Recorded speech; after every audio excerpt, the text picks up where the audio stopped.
Sir हम ऐसे मसले पे बात करने वाले हैं आज। जो सीधा अगर आम उसमें कहा जाए कि रोटी खाना मना है।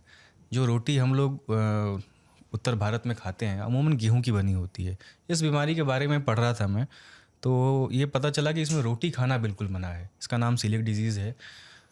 क्या है ये बीमारी? ये बहुत अटपटी सी लग सकती है लोगों को कि ऐसी कोई बीमारी है जिसमें रोटी नहीं खा सकती, और ये लोग सोचेंगे कि अगर रोटी नहीं खा सकते तो खाएंगे क्या। तो आप इसको समझाना चाहें, इस सीलिएक टर्म को, इस डिजीज़ को। देखिए, सीलिएक डिज़ीज़ जो है ये बेसिकली एक इम्यून मीडिएटेड डिज़ीज़ है जो कि आपके स्मॉल इंटेस्टाइन को इफ़ेक्ट करती है। स्मॉल इंटेस्टाइन मतलब जो छोटी आंतें होती हैं आपकी, उसको इफ़ेक्ट करती है। ये तभी होती है जब एक प्रोटीन होता है ग्लूटन, जब आप उसको खाते हैं, और उन्हीं इंडिविजुअल्स में होता है जिसमें एक जेनेटिक रिस्क होता है, जैसे जिसमें पर्टिकुलर जीन्स होते हैं जिसको HLA-DQ2 और DQ8 बोलते हैं। ग्लूटेन जो होता है वो एक प्रोटीन है जो कि वीट, बार्ले या रे में होता है। वीट मतलब गेहूँ, बार्ले जौ, और रे को राई बोलते हैं हिंदी में। तो ये उनमें होता है। और इस बीमारी में होता ये है कि अगर कोई इंडिविजुअल जिसको सीलिएक डिजीज़ है, अगर वो ग्लूटेन प्रोटीन का इंटेक करता है, तो उसके स्मॉल इंटेस्टाइन जो होते हैं, जो इसके सबसे अंदर वाली लेयर होती है इंटेस्टाइन की, जो कि कांटेक्ट में आती है फूड के, जब वो ग्लूटेन के कांटेक्ट में आती है तो एक इम्यून रिएक्शन होता है जिसके वजह से जो इंटेस्टाइन के सेल्स होते हैं, जो कोशिकाएं बोलते हैं हिंदी में, वो डैमेज हो जाती हैं। और जब वो डैमेज होना शुरू हो जाती हैं तो जो बेसिक फंक्शन होता है स्मॉल इंटेस्टाइन का, वो होता है एब्जॉर्प्शन करना फूड का, वो नहीं हो पाता है।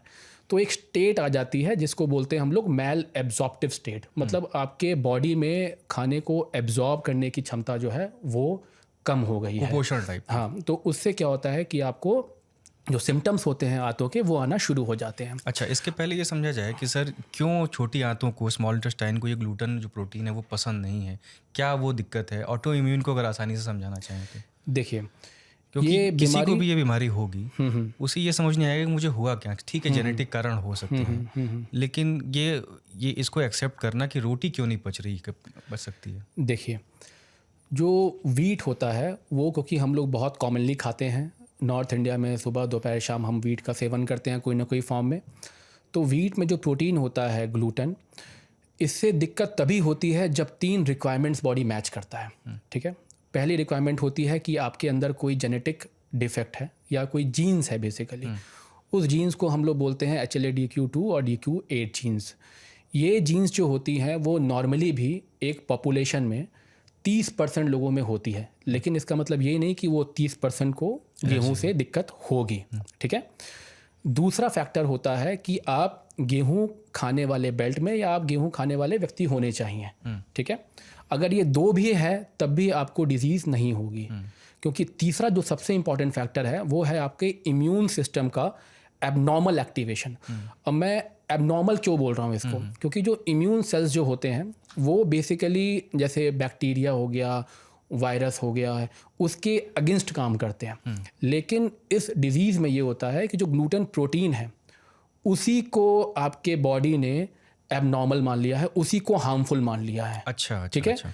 तो आपकी इम्यून सिस्टम क्या करती है कि सेल्स प्रोड्यूस करती है जो कि उस ग्लूटेन के अगेंस्ट काम करना शुरू कर देती है। अब लोग पूछते हैं कि ये हुआ क्यों सर, ये इम्यून एक्टिवेशन एबनॉर्मल क्यों हो गया? तो इसको बोलते हैं ट्रिगर्स। मतलब कोई ऐसी चीज़ आई जिसमें आपके 2 रिस्क फैक्टर थे, आपको जेनेटिक्स में दिक्कत थी, आप ग्लूटेन ले रहे थे, और साथ में उसने आपके इम्यून सिस्टम को एक्टिवेट कर दिया। ये ट्रिगर्स आज के ज़माने में हमें नहीं पता कि क्या ट्रिगर्स हैं। वो ट्रिगर्स देखा गया है कि कुछ वायरस होते हैं जो कि अगर आपको कभी आपको दस्त लगे हों या कभी आपको डायरिया हुआ हो, उन वायरस से शायद वो एक ट्रिगर की तरह काम करते हैं, उसके वजह से दिक्कत हो सकती है, लेकिन बहुत क्लियर कट नहीं पता है। ये ट्रिगर कब आएगा, किस लाइफ के फेज़ में आएगा, ये हमें नहीं पता है ये चीज़। मान लीजिए कि मतलब रेलिवेंट रहेगा आज के सिनेरियो में, तो सीलिएक ना बेसिकली एक बैटल ग्राउंड है। सीलिएक डिजीज़ में एक बैटल ग्राउंड होती है। वो बैटल ग्राउंड आपकी जो स्मॉल इंटेस्टाइन होती है, जो उसके अंदर की जो लेयर होती हैं, उसमें सेल्स होते हैं। वो सेल्स क्या करते हैं कि एब्जॉर्ब करने का काम करते हैं, और वही सेल जो होते हैं सबसे पहले ग्लूटेन के कांटेक्ट में, प्रोटीन के कांटेक्ट में आते हैं। मान लीजिए कि ये रूम जहाँ हम बैठे हैं वो एक सेल है ना, इतने सारी जो लाइनिंग में सेल्स हैं उसमें से हम एक सेल की बात करते हैं। जो दिक्कत इस सेल में होगी वही दिक्कत आपके बॉडी के बाकी लाइनिंग्स में भी हो रही होगी स्मॉल इंटेस्टाइन के। देखिए सीलियक में क्या होता है कि बेसिकली एक बैटल ग्राउंड होता है इंटेस्टाइन। हमारी जो स्मॉल इंटेस्टाइन होती है उसकी लेंथ अराउंड 5 to 6 मीटर्स होती हैं, और उसकी जो अंदर वाली लाइनिंग होती हैं वही पहले कांटेक्ट में आती है आपके ग्लूटेन प्रोटीन के। तो मान लीजिए कि जो एक सेल की बात करते हैं हम लोग, उस लाइनिंग के एक सेल की बात करते हैं, और मान लीजिए वो ये रूम जो है वो ये सेल है, ठीक है। अब इस रूम में जब ग्लूटेन प्रोटीन घुसता है तो सबसे पहले क्या एक्टिवेट होता है, जो सेल्स अगल बगल जो होते हैं इम्यून सिस्टम के, क्योंकि वो तो इसको दुश्मन मान चुके हैं, है ना, उस पेशेंट में, तो वो पहले एक्टिवेट होते हैं। वो एक्टिवेट होके ग्लूटेन प्रोटीन से लड़ाई करेंगे। कहीं भी फाइटिंग होगी तो वहाँ डैमेज तो होता है, रियल लाइफ में भी और इंटेस्टाइन में भी। तो वहाँ जब डैमेज होता है, वो सेल्स डैमेज होते हैं, तो सेल्स की एब्जॉर्प्शन की कैपेसिटी कम हो जाती है।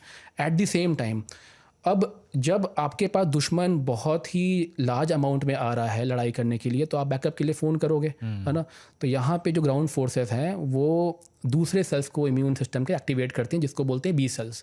वो बी सेल्स क्या करते हैं कि एंटीबॉडी फॉर्म करते हैं। एंटीबॉडी बेसिकली एक प्रोटीन होता है ब्लड में जो कि बैक्टीरिया वायरस के अगेंस्ट बनता है, लेकिन यहाँ पे तो हमारा तो ग्लूटेन ही एक हार्मफुल प्रोडक्ट है, तो वो एंटीबॉडी जो होती है वो ग्लूटेन के अगेंस्ट बनती है। तो यहाँ पे आपका इम्यून सिस्टम एयर स्ट्राइक करता है, मतलब एंटीबॉडी निकालता है दूर से। तो वो एंटीबॉडीज़ को आप मिसाइल मान लीजिए, तो वो मिसाइल कहाँ गिरेगा आके, भाई घर में ही गिरेगा, क्योंकि दुश्मन तो घर में ही है आपके, तो वो और भी डैमेज होता है अल्टीमेटली। तो इससे ये होता है कि जो आपका सेल है वही डैमेज होते जा रहा है। जो डैमेज आपको एक सेल में मिल रहा है वही डैमेज पूरी आपकी इंटेस्टाइन के लाइनिंग में होती है, और आपकी एब्जॉर्प्शन कैपेसिटी बहुत कम हो जाती है। तो मोस्ट इंपॉर्टेंट थिंग इसमें यह है कि अगर आप ग्लूटेन लेते जाते हैं तो लड़ाई होते जाएगी, और जो एंटीबॉडी बनते जा रहे हैं उस एंटीबॉडी को हम लोग एंटी TTG एंटीबॉडी बोलते हैं। वो एंटीबॉडी और बनते जाएंगे और उसके लेवल्स और बढ़ते जाएंगे। लेकिन सबसे मोस्ट इम्पॉर्टेंट थिंग जो ये है कि अगर आपको सीज फायर करवाना है तो आपको ग्लूटेन का इंटेक बंद करना पड़ेगा। जैसे ही आप ग्लूटेन का इंटेक बंद करेंगे तो वैसे ही लड़ाई रुक जाएगी। आपके जो एंटीबॉडीज़ को जो स्टिमुलेशन मिल रही है वो भी मिलना कम हो जाएगी, और आपके लेवल्स जो हैं वो कम हो जाएंगे। डैमेज हील होना शुरू हो जाएगा, और जो आपकी एंटीबॉडी जो बनी हुई थी, जो एंटीजन के अगेंस्ट बनी हुई थी, वो भी धीरे धीरे कम होना शुरू हो जाएगी।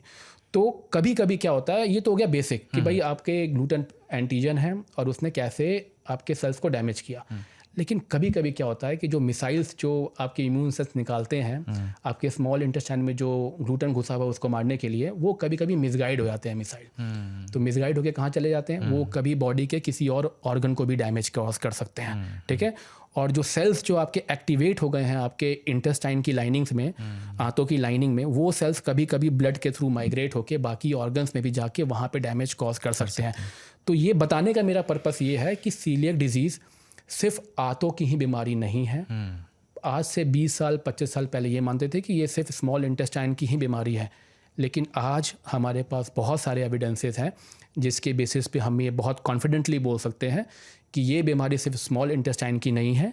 ये बीमारी में मल्टीपल ऑर्गन्स इन्वॉल्व होते हैं, and this is a multi systemic disease है ये।